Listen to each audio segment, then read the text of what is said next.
His topic today is On Our Doorstep, Japanese Submarines Attacked Sydney Harbour 1942, a night when Sydney was no longer at war but in the war. Tom is a former naval officer and author of 18 books, as you'll see on the screen, mostly on military history and particularly our naval history. In particular, his work Attack on Sydney, the 1942 Submarine Raid, an 80th year commemorative perspective, underlies his talk today. Tom was the editor of Headmark, the journal of the Australian Naval Institute, from 2005 to 2016. He was awarded the Medal of the Order of Australia in 2003 for his contribution to the promotion of Australian naval history. Would you please welcome Dr. Tom Lewis to the podium.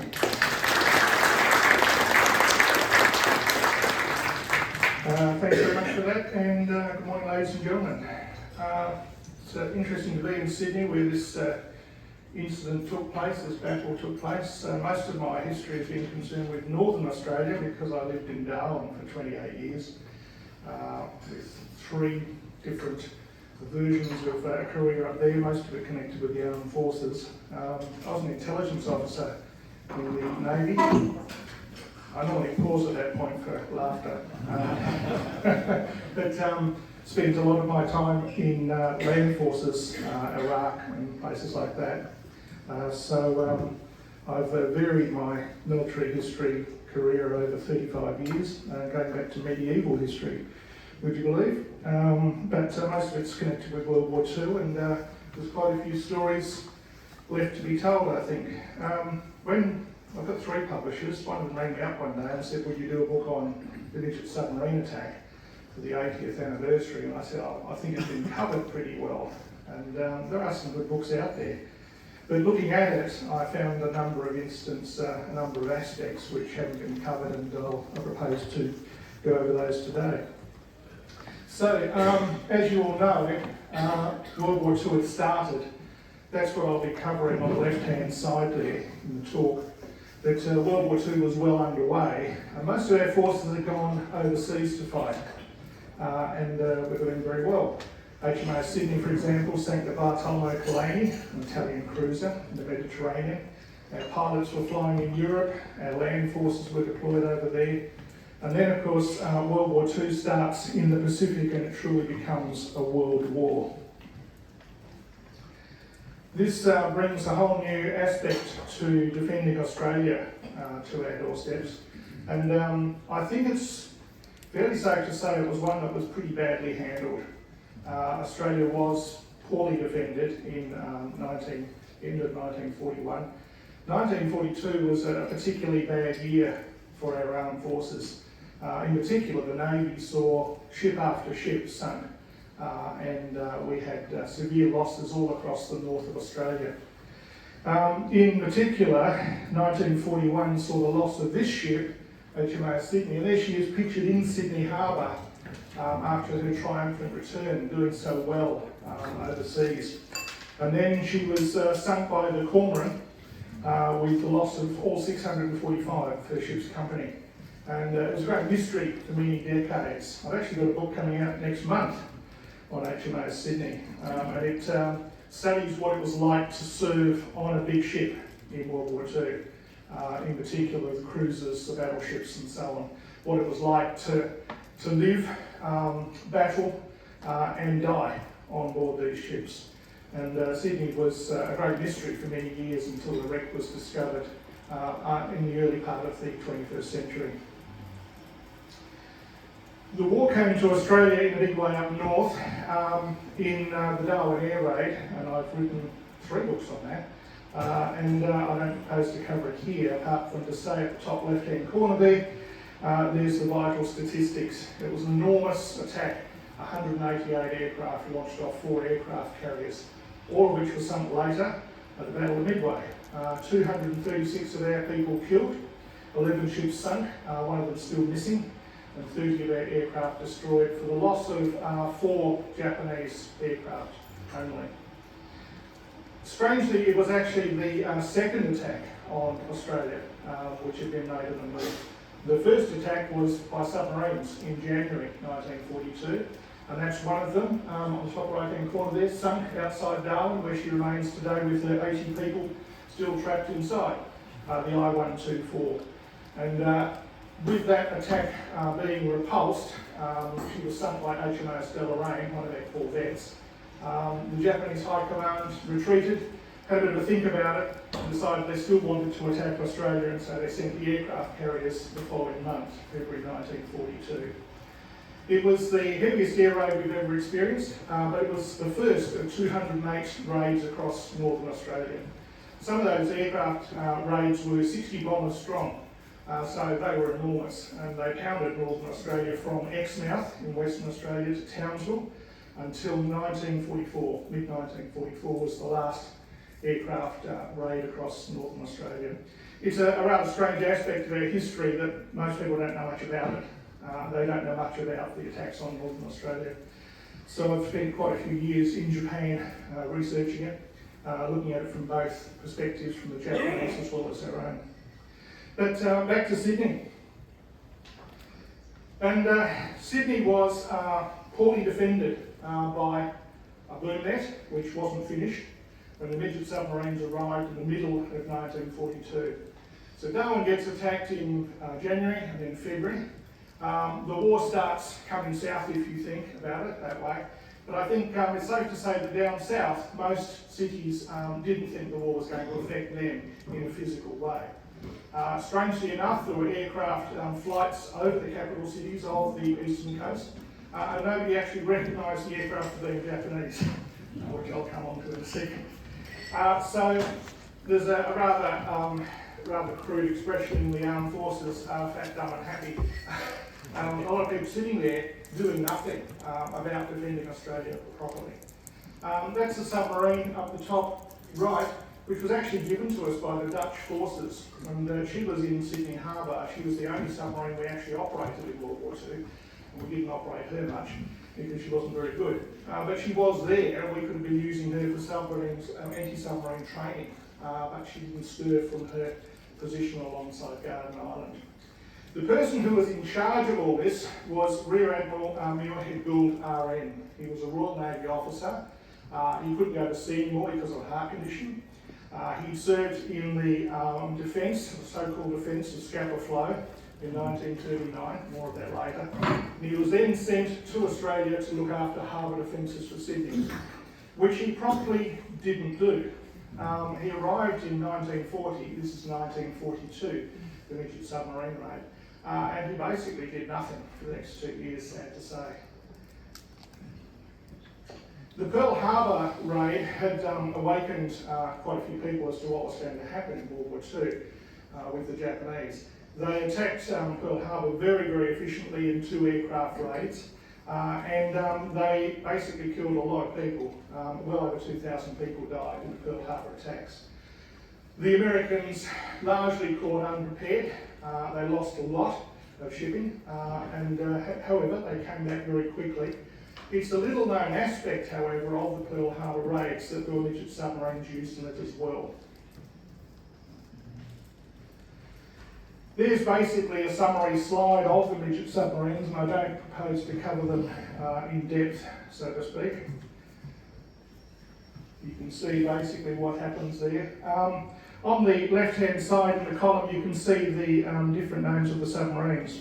So, down here, for example, the ones up the top are the mother submarines. The ones down the bottom are the midget submarine names. And there's one there with an A in front of it. That submarine was carrying an aircraft. Pause for effect there. These submarines were carried on the casings, the outer casings of mother submarines. So they're a 2-man midget submarine. They're carried on the casing behind the conning tower, because in front of the conning tower in those days you had a gun, on almost all submarines. And some submarines carried an aircraft. Some submarines later in the war carried 2 aircraft. And they're in waterproof hangars. They've got folding wings, folding tail. They come out. You put them on the water with you put them on a little slide, and basically they take off down the slide on a catapult. They come back and land on the water because they've got floats. You hoist them aboard again with a crane, And primarily they're being used to gather intelligence. Okay? Where's the enemy? Is the enemy worth attacking? Where shall we find him? What shall we do? And so on. These submarines were all launched, 5 of them. None of them came back. Now, they were designed to come back. They weren't suicide craft. And later in the war, the Japanese did have suicide submarines. One man, lots of them, about 900 actually, which I covered in a book called Atomic Salvation, as to what would happen when we attacked Japan and the home islands. Those submarines would have been used there. And they were used widely across the Pacific. But these are 2-man deployable midget submarines. They're designed to come back after they've attacked their targets. None of these did. It's possible, because none of them did, we don't know, it's possible that 2 of them actually made it inside the Pearl Harbor defences. And it's possible that one of them actually hit one of the ships inside Pearl Harbor. You can actually find books on this, and they're well worth reading. The submarine on the right there is one of them that's been raised after the Pearl Harbor attack. And it was dragged off a beach. It was examined because this is a new secret weapon. And it was then sent to America and sent on tour around America to raise some awareness of the fact that America was at war and to raise money for what were called war bonds. And we actually did that with our 2 submarines as well. The midget submariners were widely feted in Japan. They were in the newspapers, there was a film made about them, they were all elevated in rank 2 grades, and that's a picture of the submariners. Now if you count them, you see there's 9. There were 10 submariners in all, 5 midget submarines with 2-man crews each. The submariner on the left was captured alive. He was the first POW taken in World War II by the Americans, and he was later brought back to the States. He survived, he's looking fairly happy there, and he became Vice President of Toyota after the war. I wrote a book, and it's a good book, it's well worth reading. But you can see he's been left out of the picture because he disgraced himself, according to the Japanese, by being captured. He should have committed suicide. He was unconscious when he was recovered, so he didn't have a lot of choice. There's the submarine crews that attacked Sydney in a group photograph there. And each of them's commanded by an officer, a commissioned officer, and he's got a petty officer as his crewman. And you can see the petty officer standing behind. Some of them have medals on. This is more experienced. The lieutenant or sub-lieutenant in command had less experience, but they'd all been through fairly intensive training, a 6-month course in how to drive midget submarines and how to use them. When you get a chance to go to Canberra, make sure that that midget submarine there is actually in King Hall, because at the moment it's not. It's in the annex at Mitchell, because King Hall behind the War Memorial has been expanded, and she's been removed along with the Lancaster G for George for the duration, which is rather sad because I think it's going to be about another 3 or 4 years before she's actually returned, and the renovations expansion is finished. That's actually a composite of the 2 midget submarines that we recovered from Sydney Harbour. More on that later. And one of the torpedoes beneath it. Just draw your attention to a rather strange fact because it's a good photo. The left-hand side there you can see she's got 2 torpedo tubes, one above the other. That's the front, that's the bow of the submarine, not the stern. And she's got a cage around it. It's unusual for submarine torpedo tubes to be above each other, they're usually beside each other. And this cage, the protective cage, was fitted after Pearl Harbor. So the Japanese are continually modifying these submarines as they go. And very good pieces of technology they were. A bit more about them. It's a bit hard to read, so I'll blow it up. But you can basically see there, she's got 2 people in the middle. There's the bow end. So 2 torpedo tubes, as I said before, up the front, and just draw your attention to a few interesting aspects. She's got basically torpedo covers and so on, and these went wrong. All of this went wrong on one of the submarines. And, number 2 couldn't fire her torpedoes. They were recovered intact.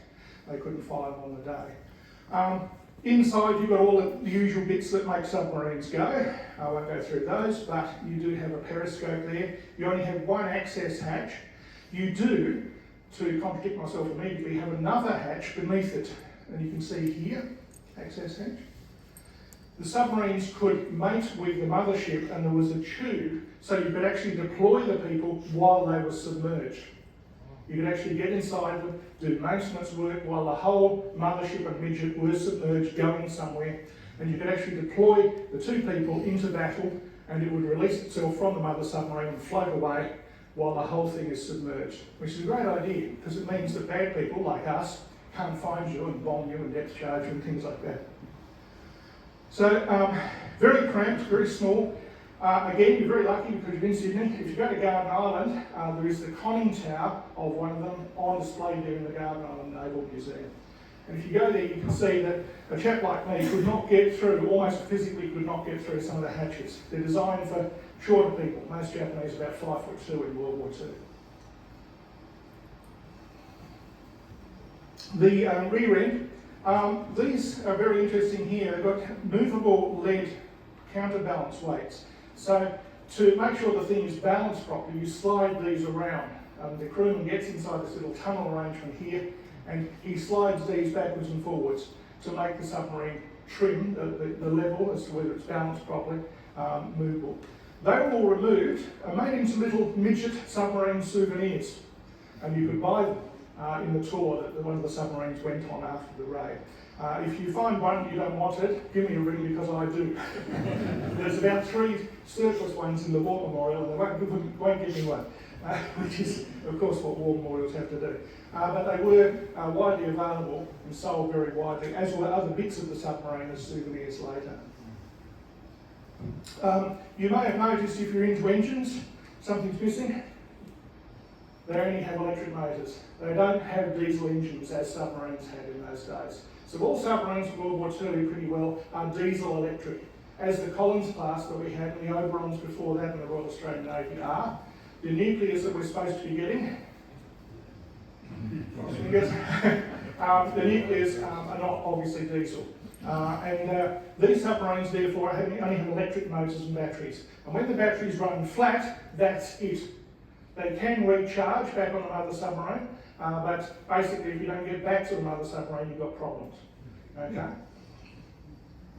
I think there in the previous slide, yep, it gives you an idea of the range. So 15 nautical miles, depending how fast you go. Okay, so not very far. They're basically designed as a one-shot weapon to get inside harbours, blow things up and come back again, that sort of thing.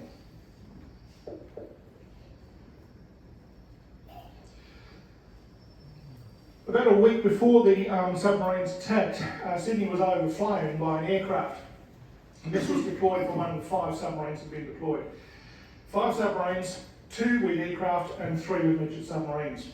One of the aircraft was smashed up on a return flight, and when the attack was finally made on the night of the 31st of May, there was only 1 aircraft left, but it was enough. What it had done, it had overflown Sydney Harbour, and it had checked out whether the place was worth attacking. Now that's not in terms of so much the city, it's whether there are battleships, cruisers, that sort of target-rich environment is what you want. You don't want to go into the harbour and find there's only a couple of corvettes. It's not worth all that effort. But they overflew the harbour and they found there was indeed enough worth attacking, primarily a cruiser called USS Chicago, which had just come out of the Battle of the Coral Sea and survived. There's been quite a bit of dispute over this in previous years. Well, actually, there hasn't been a dispute. Every other author who's covered the Midget Submarine Raid said that the aircraft that deployed was a monoplane. I found looking at records it wasn't, it's a biplane. It's the model before the monoplane. The names are Glenn and Slim, that's their allied code names. In fact, Michael Clarenbold, who did that illustration there for the cover, he was the person who alerted me to this. He really knows his stuff, does Michael, and a well-known author. That's the pilot of that's the pilot of the plane that flew over Sydney back in Australia in the 1950s, doing a sketch of what he did for a newspaper. He survived. So he comes back to the submarine, he lands on the water, his aircraft gets hoisted aboard normally, except this time he smashed it up and they actually sank it. But he comes aboard and he says to the captain, yes, I saw this, I saw this, I saw this. In fact, the lights of Sydney were still burning. Nobody shot at him. Nobody recognised it for a Japanese plane. Quite a few people saw it and put it in their logbooks, but hesitated to open fire. It actually had Japanese markings on it. Now, of course, a lot of the time it's flying at dusk or at night, so it's a bit difficult to see, but amazingly, nobody actually fired at it. And this also happened in Melbourne, in Hobart, and various other places, as you can find out from various books. There's a rare shot of one of the submarines on the casing of one of the motherships, and there's a shot of the Glen, not slim, taking off from one of the Japanese submarines. It was an unusual sort of concept to have this sort of thing in World War II. Swimmer submarines, as they call them, are still around. The concept of the midget submarine is still around, but it came to its fruition, came to its magnificence, I suppose, in World War II in an enormous way. A lot of forces used them. Various one-shot weapons, one-man suicide submarines, manned torpedoes. It's quite a fascinating subject in its own right. So here's actually what happens, and a quick timeline down the left-hand side, because it is quite confusing. So you get the previous day's overflights, the afternoon of the 31st of May, which is a Saturday, they deploy. They get inside Sydney Harbour, they start doing their stuff, one of them doesn't. The whole thing becomes an enormous gunfight, lots of explosions, banging and crashing and so on, and people dying, sadly, 21. And then one of the submarines exits the harbour and doesn't make it back to the motherships, which is sitting up there. So that's a very sort of brief overview, but in detail, here we go. So, 3 submarines, and that's the track that we think they took. Now, none of the submariners survived, and all of this track data is gathered from people seeing what they thought was a submarine and getting it wrong. A lot of people in the Navy see submarines all the time where there aren't submarines, and they attack it and there was nothing there. It was a bubble in the water, it was a dolphin, it was a whale. Little known fact, the Royal Navy on its Falklands War deployments killed quite a few whales. The whale gave a return to their sonar, to their searching sonar as they were proceeding south, that basically gave them a return like a submarine, and they launched a depth charge at it. Result, 1 dead whale. Very sad, but that's something that happens in war. So, are these tracks accurate? Well, I think so, as much as we can make them. Here's what happens. Submarine 1, that's the one with the red, okay, she makes it as far as the boom net, which is stretched across Sydney Harbour. She tries to get around the boom net end. It wasn't finished, amazingly so. Oh, I think we need to pause.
It was rather like a Victorian science fiction novel. A watchman rows over to this submarine which is caught.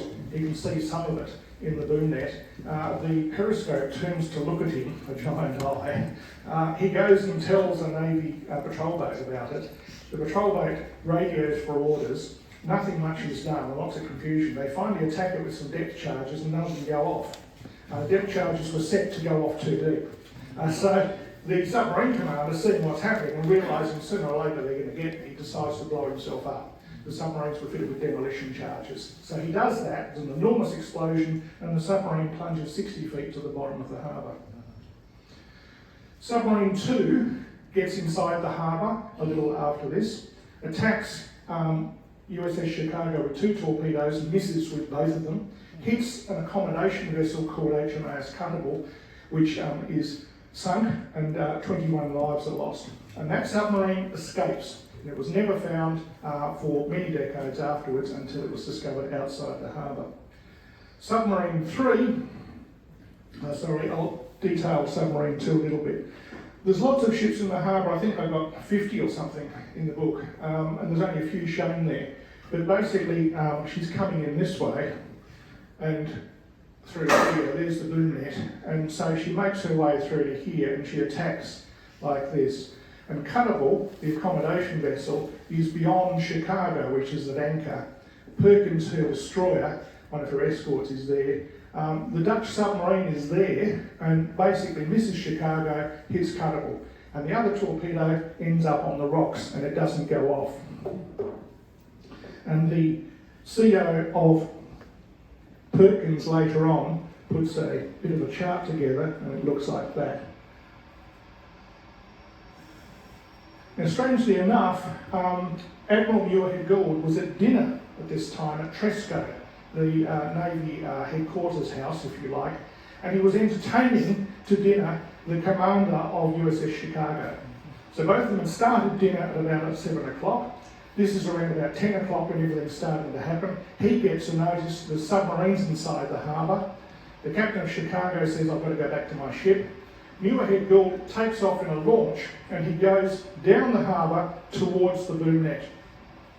And he gets there, and when he gets there, there's a lot of people running around in patrol boats and so on saying, there's a submarine down here, sir, and he refuses to believe it. He stands on the deck of HMAS Lolita and says, rubbish, what submarine? It's down here, sir. You're all seeing visions. Now, whether Muirhead Gould had been drinking or not is debatable. But being an ex-Navy officer myself, I can tell you that you start drinking when you get there. So it's probably that he had had a few. But he refuses to believe anything's happening until there's an enormous explosion up the harbour, and Warrant Officer Anderson, commanding Lolita, says, there, sir, there's your submarines. And Muirhead Gould races back up the harbour in his launch to see what's happening. So the commander of Chicago goes back to his ship and he compounds the error, as we'll see. The third submarine basically gets inside the harbour, but she's depth charged and attacked by several small warships on the way. And by the time she's cornered in Taylor Bay, she can't set off her torpedoes anymore. They realise they've had it and they shoot themselves. And that submarine is found with its engine still running the following morning. There are some debatable aspects of what I just told you. The book is fairly thick and it covers it quite well, I think. So I've sort of gone into, did this happen or didn't this happen? So basically there's your timeline of what happened.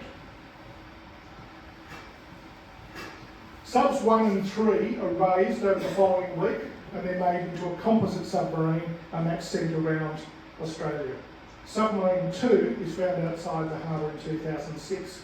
Hatch is open, crew gone.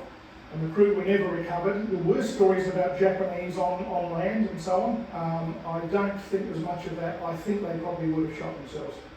And that was it. And they sunk the submarine in order to prevent it falling into enemy hands. That was the way they were thinking. So, there were a number of failures by the Japanese. They'd spent 3 submarines, they'd lost 6 lives, they'd killed 21 of their people. But what they had done was strategically they were now going to make sure that we did what we should have done, which was defend our harbours properly. And that means that time and money and effort can't be spent prosecuting the war against them. So in military parlance, it's what you call a spoiling rate. It's a force multiplier.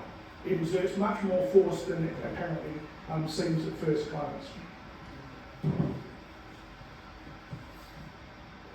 So, some photographs of the day. Let's cover up the top left-hand side. Teddy Sheehan, who was awarded a VC for his actions on the 1st of December 1942, was billeted on board that ship, and he was on his last leave in Tasmania when it was attacked. He came back and joined HMAS Armidale. She went north to Darwin, and she was sunk by the Japanese on the 1st of December later that year. So if Teddy had been aboard, he would have lost his life in that particular action. USS Chicago, and that's the torpedo that didn't go off, which is in the war memorial today. Oxygen powered, one of the long land experience, and seized upon with great glee by the Allies because we haven't got our hands on one before. And they're a very good torpedo. The submarines being recovered, put a giant crane called Titan over the top, and that's one of them being hoisted out of the water. You can see on the top left there. People examining them when they were cut up and taken apart and so on. And a curious crowd down the bottom right-hand side having a look at the Midget Submarine. The names of the dead, and there is a memorial to them at Garden Island. There's a ceremony held every year. And that particular funeral procession there, that firing of the volleys over graves, is not the Cuttable people being buried. It's the Midget Submariners being buried. They were buried with military honours in a local cemetery. Muirhead Guild was criticised for this, and the thinking was, if we treat their people with honour, they'll treat our people with honour. And as we know, that didn't sort of really happen. It was received with gratitude in Japan, and maybe it was a good idea. It was one of the few things I think Muirhead Guild actually did right, because here's what he did wrong. Some of this is unbelievable. In terms of, there were 5 submarines outside Sydney Harbour for days beforehand. Not one aircraft of the RAF detected them or attacked them. Not one ship of the Navy was vectored towards them. Not one of the shore guns, of which we had many, fired at them. And in fact, they hung around for 5 days, and then as a parting shot, they shelled Sydney and Newcastle, various areas, just for a random sort of attack idea. And killed nobody, but they were fired back this time. And that's another interesting aspect of the whole engagement. Some of these rules here, some of these thinkings here on the left-hand side are unbelievable. Some of the patrol boats were not armed. The rules of engagement were just weird. If you see an enemy submarine, get on the radio and ask for further orders. I said, what? Anybody who's served in combat, as I have, and as I think many of you have, know that when people start firing stuff, everything becomes chaos. You don't get on the radio and try and get somebody out of bed in the middle of the night. You need your orders now. They should be with you in your rules of engagement. Muirhead Guild, even on the night, didn't stop the harbour traffic, the ferries going backwards and forwards, which would have made, with calm waters, the sighting of a periscope so much easier. No anti-submarine training, and of course after this there was no real inquiry. There was a small internal inquiry, guess who was in charge of it? Muirhead Guild. And he continued on his career in Australia for the next 2 years and died of a heart attack in 1950. His failures were compounded, I think, by the failures of Captain Bode, who we'll get to in a moment. But Muirhead Guild, strangely, was a person who was equipped, who was really well equipped to know how to defend harbours. He was one of the 3 presiding officers into this disaster of 1939, the sinking of Royal Oak at Scapa Flow, which killed 950 sailors. So he was appointed to look at what failures allowed this German U-boat to get inside the harbour. He sat on the board, he then got his new posting into Australia, and he applied none of the lessons that had been learnt from Scapa Flow. Amazing. Captain Bode made it even worse. He came back on board. He refused to believe that there were submarines in the harbour.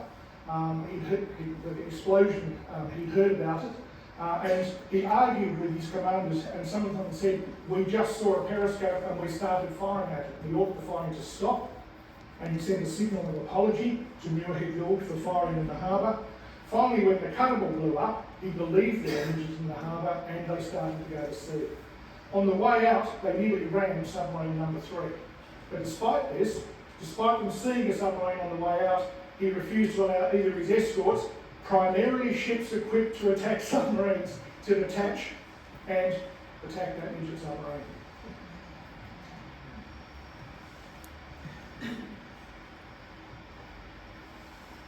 And in the inquiry afterwards, there was basically a refusal to acknowledge that anybody had done anything good in the night.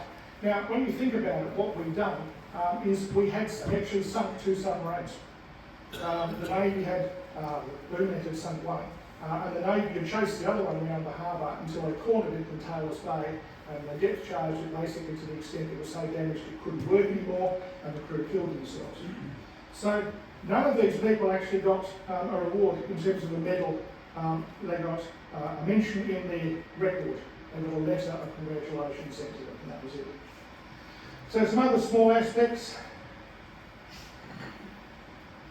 These are the people who should have got some sort of recognition on the night, in my opinion, and they didn't.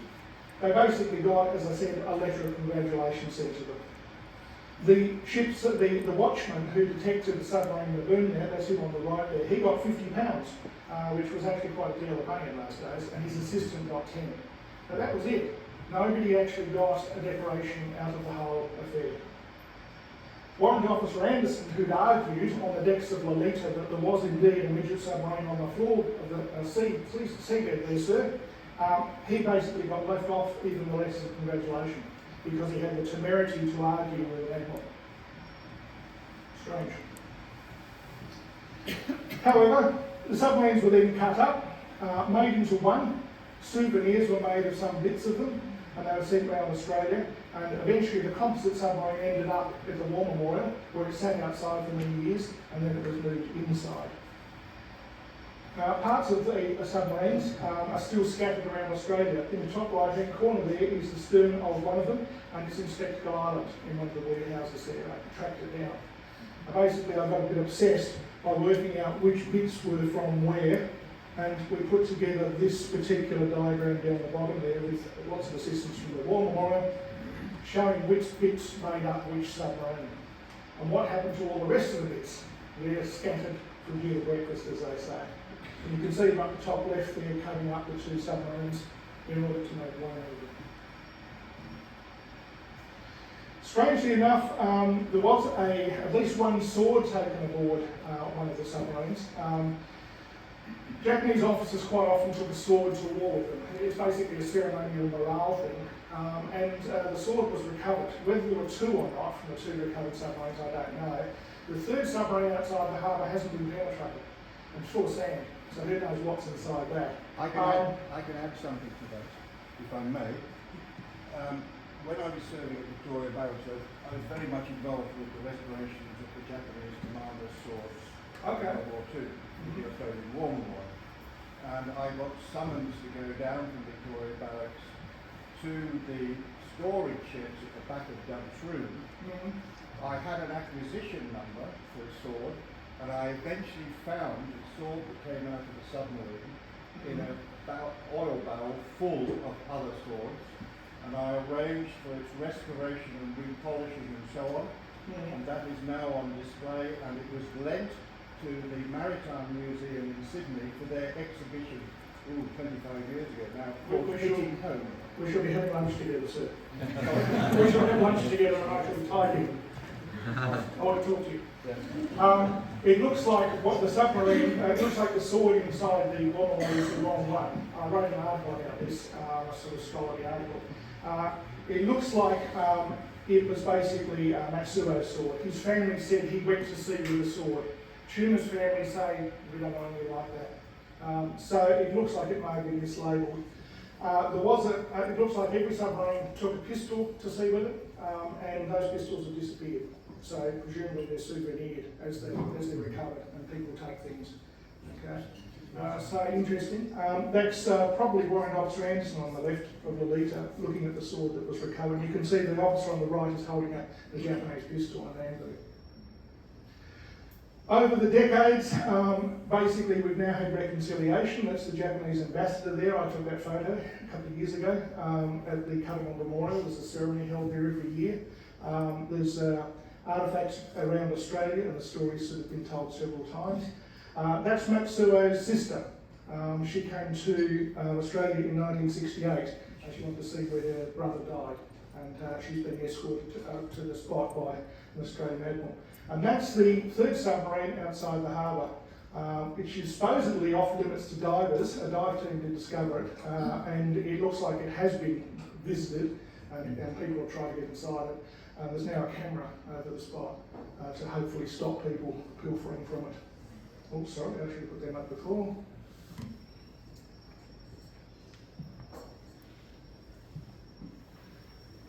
There's no proposal to raise that third submarine, by the way.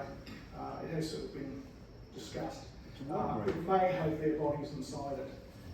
It's half full of sand, but I think I actually put in the book, I argued that they would not be inside it, but anyway, you can read that for yourself. So, brings me to my conclusion on time, I think, and certainly I'd welcome any questions during lunch. Thank you for listening.